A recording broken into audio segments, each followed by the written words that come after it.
Should schools be using the state COVID lab? Yes, they should. Dr. Ghaly and his team will get you more details in a moment. That was 2 weeks ago, and we're still waiting to talk to Dr. Ghaly following false positives, delayed results, and school quarantines linked to the state's $1.7 billion COVID testing lab. Now, some seniors across the region are being advised to skip their last 2 weeks of high school to avoid being quarantined for graduation. And parents want answers. CBS 13 investigative reporter Julie Watts has been working to get them.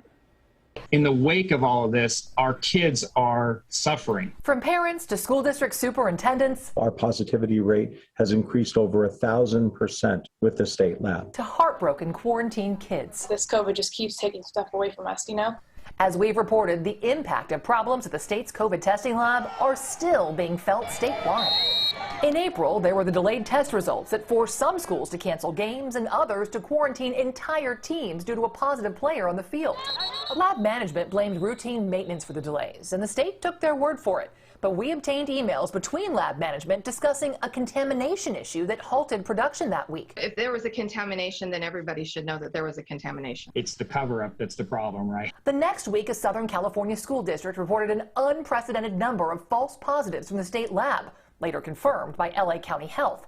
And multiple Northern California school districts were forced to close contact quarantine hundreds of healthy students following a spike in alleged positive results from the state lab. We have questions about the accuracy and validity of the test. Following our reports, the state allowed at least one district to end their quarantine early, but now some schools are advising seniors to work virtually for the rest of the year to avoid being quarantined for graduation. Should schools be using the state COVID lab? Yes, they should. The governor seemed unaware of the recent problems with school testing, claiming all the problems at the lab had been fixed many months ago. The public deserves to know what's going on in their state lab. You see, in February, whistleblowers revealed allegations ranging from unlicensed lab techs sleeping on the job to incidents of contamination, swapped samples, and wrong results during the peak of the pandemic. They're jeopardizing people's lives. The state launched an investigation into the allegations and later revealed inspectors found significant deficiencies during a previous inspection. The state vowed to make the report public by mid-March, but in April said the investigation was ongoing when we asked about the school false positives. If they haven't fixed their problems, how are we supposed to trust them? What's taking so long? You know, we are due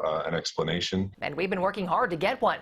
After Health Secretary Ghaly declined repeated interview requests, CBS 13 asked the governor about the delayed reports during his May budget press tour. Twice. Do you think it's important for the public to hear the outcome of that investigation? Yeah, no, and there's not only updates, those all were resolved. The governor implied the problems were exaggerated and seemed to believe the report had already been released. In fact, we put it out a number of months ago. But according to his own public health officials, the report isn't done.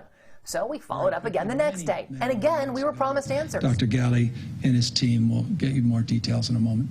But that didn't happen either. And Ghaly's team has stopped responding to our emails. As concerned parents wait for answers, worried faulty tests and mass quarantines could keep their kids out of school again in the fall. CBS 13 Investigates submitted multiple public records requests to state and federal regulators, and we'll keep working to get you answers. We expect to get the first batch of records next month. We'll, of course, keep you posted.